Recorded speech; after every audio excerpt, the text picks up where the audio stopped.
Guys, the map is Cloud Kingdom. We have loaded into the game and spawning in the top right-hand corner as the blue Zerg player, ladies and gentlemen, representing Team Liquid. Here in the quarterfinal, we have Snute. Snute Skywalker, man. Snute Skywalker. And his opponent spawning in the bottom left-hand position as the red Protoss player. These guys must have played thousands of games against each other. They're really good friends, of course, but only one of them can progress to the finals. Let's see if he can do it. Representing FX Open, we have BabyKnight. All right, and I've seen a lot of funky builds and funky pylons, but this one, maybe top 3. He's made a pylon up the cliff inside of his base. Yeah. So if I was to guess, I would say he will probably go for a forge down there later on, and he didn't want. Supposedly, you would do that because you don't want to lose money to go down the ramp and then to go for a scout. But he went for the scout behind this. Maybe he's gonna try to hide something. Maybe he's gonna go for the gateway, chrono boost some units, and try to be aggressive. Snute is going for the standard pull at around 14, and BabyKnight hasn't made anything yet. We might see a Nexus first, followed by a Forge here. This is definitely possible here. He's going up to 250 minerals at the moment, so that's what he's planning to do indeed. Snute getting an Overlord in position to check the timing of the potential natural coming out from BabyKnight now as well. And we have a little bit of a potential hatchery block from BabyKnight, but Snute, as it currently stands, not sending a drone out just yet. His pool's going to come down with a few lings. There comes the drone. And we do see the Nexus first go down. It looks like he's going to follow this up with a quick Forge at 17. His cannon might be a little bit late here. I mean, usually you want to start your cannon around the time the lings reach the ramp of your opponent. And look now, he has his Forge not even halfway through down. The lings, actually, Snute is keeping the Zerglings. He did not notice that the Forge went down really late. I guess on this map, since you can do a quick wall-off, or quicker wall-off than on some other maps by your ramp here or by this exit of your base, it's a bit worse to go for Zerglings because your opponent will usually be able to completely wall off, and in which case it doesn't do any damage, you're gonna fall behind. So Snute, he chose the economy path here so far in this game instead of the aggression. He's just got the standard 2 Zerglings to scout for the probe, scout for proxy pylons. BabyKnight, he's just confirmed the third hatch. He's gonna be pulling back to his base right now with his probe. Yeah, the drone immediately going for the third base when coming down, and BabyKnight wasn't able to get the probe there fast enough to attempt to do a little bit of harassment at the third as well. So we have pretty standard 3 bases coming down from Snute. We've got the photon cannon going down behind the Forge as well, powered of course by that pylon on the high ground. The gateway is about to finish up for BabyKnight as well. We've got both gases about to complete in the main. Queen being transferred to the third base. We have a very ambitious Overlord here in the main of BabyKnight. I mean, he knows around which time the first Stalker could be out, but you're not supposed to be out there, Overlord, at this time in the game. Maybe it's weird because he only sent one Overlord out on the map to scout, so this is the only Overlord he's going to have in proximity to BabyKnight's base. So he has a choice to make. He can have it on the top left-hand side of BabyKnight's base or on the bottom right-hand side, and he's obviously chosen to leave it on the top left-hand side so that he can scout when BabyKnight takes his gases at his expansion, which is going to be a big tale of which tech path he chooses to use in this game. We might see this over being sacrificed around between the 6th and 7th minute here to see exactly what BabyKnight does. Now that's a really good point actually, Todd. He's only gone and sent one Overlord to scout BabyKnight. From what Snute has actually shown him so far, do you think therefore BabyKnight is thinking to himself that he might be able to high-tech maybe in the back of the mineral line in his main base? Does he know at the moment that it's only that one Overlord, or does he still suspect that another Overlord is there? I don't think he will suspect it, but it's hard to say really. Like if it was me, maybe I'm not good enough, but I don't think I would suspect it. If I had seen an Overlord fly like this, I would be thinking this is weird, but maybe you never know with BabyKnight. He's a very talented player. If he really tries to think about why an Overlord went this way, he might be able to realize it. The thing is, it might be not as relevant as we might think, because BabyKnight, he can hide his tech in a corner of his base anyway, and on this map, this is going to be one of the maps where it's where you have an easier time doing it. And we have a Stalker here about to put some pressure on, as well as a Mothership Core. A Queen is going to have to say something about this. The second Queen is about to come out, so Snute should be fine here. Yep, 2 Queens now on the double, trying to get that Mothership Core out, and will be able to succeed in taking all of the shields off that. BabyKnight now going to be leading with a second Stalker, which does have its shields up. Cleverly targeting the Mothership Core as soon as it gets into range, but he needs to be careful he doesn't lose these Queens. Mothership Core still desperately trying to run away. A Queen almost getting it there, but now starting to run off the edge of Queen, unable to do so. Both Queens surviving, actually, and both Stalkers have no shields left, so they do have to be quite careful. Not bad at the moment, but they're coming back for round 2, and one of the Queens looks like it's about to go down. It does not go down, but all the Zerglings have died.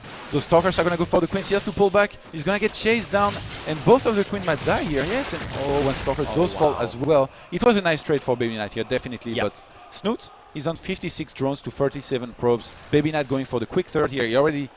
He's used a time warp, so he's not going to have as much energy as he would like, but he's actually walling off by the ramp at his expansion near the rocks so that no units can get in for the moment. Yeah, he must be feeling pretty nice about that. I mean, Snute microed very, very well for most of that battle, saving both of those Queens and then forcing the Mothership Core back. But unfortunately, the very last push from BabyKnight, managing to pick both of them off. He must be feeling fairly confident about that. We've got some Zerglings now moving in towards the third base location. A couple of sentries trying to keep them out here. The Mothership Core hard at work as well, so the third is going to stand without any harassment for now. And the front has been walled off by 2 gateways and a cannon. Pretty solid now. Yeah, and Slowlings not going to be able to do much here. I should be pulling back with those here in a second. Snute, he immediately identifies that it's a quick third base by BabyKnight. He goes for the fourth and the fifth.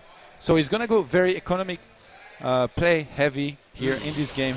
He's actually researching link speed, road speed, and level 1 car pace at the same time. So if he wants later on, he can hit maybe a big timing. I saw his game.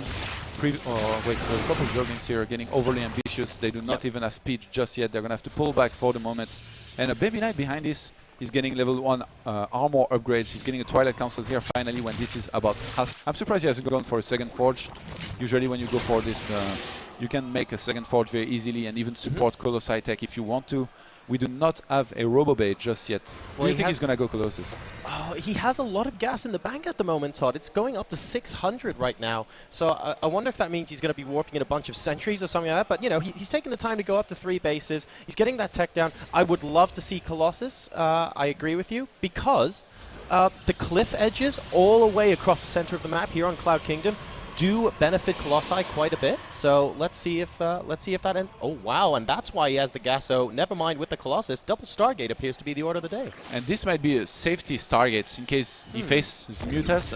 He might be afraid of Mutas. Protoss players right now, we are very scared of this Mutas switch. If you do not see it coming, if you don't have Stargate on time, yeah, he cancelled one. Yeah, as soon as the hallucinated Phoenix went into the base and took a look at what Snute had, he cancelled one of the Stargates and started the robotics base. So he is going for that Colossus after all. So yeah, it sounds like what you said there, completely correct. Was going to be safety in case Mutas went in, saw, oh, it doesn't look like he has Spire Tech going down, and went for the Colossus. And just as this happens, we have a Spire going down behind the mineral line of the natural of Snute. He's taking 2 Hive as well, so he's going to have a lot of options here. If you make every single tech and production building you have available as a Zerg, how does the Protoss know what you're going to go for? He has to wait until the units finally appear, but then it might be too late. Snute right now is moving across the map. I do not believe he really wants to engage. He's just trying to let his opponent believe that, so that BabyKnight will go into a defensive posture instead of just attacking or putting pressure on. But Snute right now is going into full macro mode. He's up to 89 drones.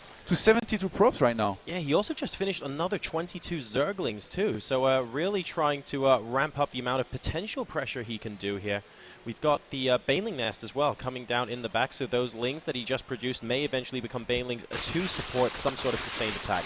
Blink is about to complete though, on the flip side for BabyKnight. Extended Thermal Lance about halfway done at the moment, and he has got a Colossus out on the field right now with the second one shortly on the way. I saw one somewhere. And this is the classic Baby K style that he likes to go for a lot. He gets a lot of Blink Stalkers, he gets Colossi, and then he tries to hit a big timing just before being maxed, so that he can inflict some damage onto his opponent before heading into the late game. This was how the matchup was played on Wings of Liberty. Oh, a couple of Zerglings here might be able... Oh, they do not get the probe. Leave it with 2 hit points. And Snute right now, he's got a lot of Lynx and Roaches. those are not going to be very good at all against what BabyKnight is doing right now, which is Stalkers and Colossus, as I mentioned. But we have the Infestors in support. Snute is playing it old school right now, and I think he's going to go for a big timing here before BabyKnight can max out. Yep, it looks like you're trying to come at BabyKnight from a couple of angles. You have good blink back, actually zoning out a lot of those Zerglings in a row, just trying to get some shots off from the other side of this force field wall. But BabyKnight's force fields are just very good. A nice fungal coming down from an Infestor there, but nothing to follow it up, and Snute is forced back. Meanwhile, BabyKnight has completed his Templar archives back at home. Yeah, he's getting +3, he's getting extra Colossi. He only had one Colossus, actually, in this fight. So Snute, he really had a good opening to here, maybe do some damage, but the force field was just too good. He immediately decided to go back. And we have a couple Ultralisks on the way, 3 Ultralisks, and they're going to be great against these Stalkers and these Colossus. We were actually talking about this. Oh, hold on. We have an attack with some roaches here at the wall of BabyKnight, and a couple roaches behind the middle line of his force. Couple Zerglings ready to run by in the third. This could do a lot of damage. Indeed, the Lings popping into the third base. It just, oh my goodness, they've all become Banelings, and they're just marching straight into the mineral line here. A couple of little pockets of aggression coming up as we're trying to distract BabyKnight, and we have some Ultras out on the field now as well. 1-2 upgrades on those Ultras. He needs 1 or 2 more little things to go right for him, and here come the Banelings into the third. Are we going to see a fast enough reaction from BabyKnight? No, we're not, and all of the probes go down at the third base. Number of workers killed, 22, and just like that, an entire base worth of mining completely wiped off the map. And BabyKnight falls to 58 probes right now. He's going to have to remake probes. Snute still on 81 drones, and I think BabyKnight, he has to remake probes, but if he makes probes, he won't have the money to make to keep on making army, whereas Snute, his economy was untouched this entire game. So he's going to start swarming this force base of BabyKnight until it falls, most likely, because those Ultras, as mentioned before, the more he wastes, the less good they're going to be. He's moving in now. Oh, and are we going to see some force? A lot of Banelings coming in from 2 different angles. The first group basically get picked off before they actually reach the lump of the army, but the second group gets some good shots off along with a couple of fungals. The Colossi crucially don't go down though, and they're still doing a lot of splash damage. There are basically Ultras and a couple of Infestors left, and Snute once again is going to have to put back. In the units lost tab, actually, Snute has lost considerably more than BabyKnight in this game. Of course, those Banelings only use them once for obvious reasons, but he's really putting a lot of pressure on BabyKnight right now. And BabyKnight, he had a choice here. He could have countered attack. He could have tried to snipe that middle right base of Snute. He's aware it's there, but he's going to wait. And I think this is the right choice. He needs a lot of Immortals. He needs lots of Archons if he wants to deal with this army nicely here. I actually had a discussion just before we played this series. We talked about Ultralisk. We agreed that the best way to play against Ultralisk is just to wait, get lots of Archons and Immortals. And if you play very well against Ultralisk, if you take the fights you need to take, if you position your army well, we agreed that you basically are not supposed to lose, or they're not going to mean all that much. There is only a short timing window during which Ultralisk can be good. So now they were good, but the more BabyKnight can buy himself time, the worse they are going to get. And you see right now BabyKnight, he's only getting Zealots, he's getting charged, he's getting level 1 shields, he's going to get 1 more Immortal, and I think if he can max out and he takes a fight in a good position, he's going to crush this army of Snute. Yeah, you're absolutely right. He's getting into a position where he wants to make sure he has that ideal composition against those Ultralisks. And the longer that Snute goes with these, if BabyKnight continues to get those Immortals or continues to use those High Templar to make Archons, the army composition from BabyKnight is just going to be very, very good indeed. Snute, though, he's going to be morphing some Broodlords to mix in behind this as well. So going for both Broodlords and Ultralisks.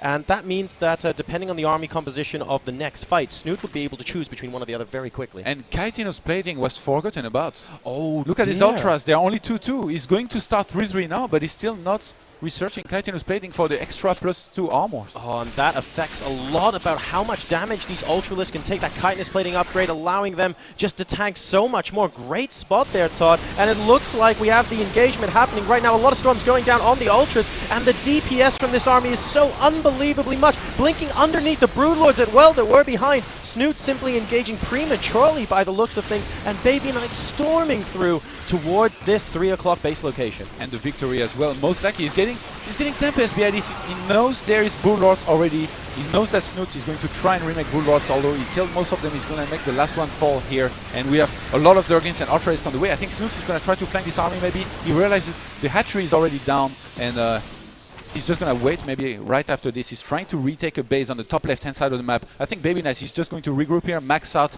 and maybe attack and finish this game. I want to point out to you guys watching as well that the supplies look fairly even, but one important statistic is that Snute is currently on 96 drones. So therefore, the army supply for BabyKnight is significantly larger than Snute's right now, making it even more difficult for our Zerg player. Yeah, but the income is actually very similar because he was transferring drones, I guess. He's going to start some long distance mining out this top left-hand side base. BabyKnight, he looks like he's about to attack, but he's really taking his sweet time in this game. He's actually going to send a couple Zealots to try and get a kill on that top left-hand side hatchery. He can just replace those very easily right now. He's getting rich. You know, he's been trading very well. He hasn't been losing all that many units. So he's getting a lot of income, and he's going to have extra money to remake army behind this if he wants to. Oh, look, he's adding on extra gates in his main. He has to proxy a pylon and make sure it's finished before the fight begins so that he can reinforce during the fight near his army. And we have Zealots in the top left-hand base decimating the drones that were transferred there. Some Lings are going to go in to try and clear up, but the Zealots actually getting a pretty good surface area. 32 workers killed to 19 at the moment, and BabyKnight is moving out across creep to the natural expansion location of Snute. Wants to, I believe he's double-checked that he hasn't retaken the 3 o'clock base, and he's moving in towards the 4. So the hatchery in the top left looking like it might go down here, and we have a huge engagement. Ultras coming from 2 different angles. Tempest coming in, trying to get them killed off as quickly as possible, but they are actually munching through those Ultralisks, through the Colossus rather, but only getting the shields, not quite enough in number to take them out completely. And this Colossus and Immortals, they got so many kills. There was always enough units for BabyKnight here to tank for them. They did so much damage. There are 8 Turtles on the way. About 30 Zerglings, and they're going to come from every side, but I mean, being separated from the rest of the army of the Zerg player, Snute is going to have to tap out, and BabyKnight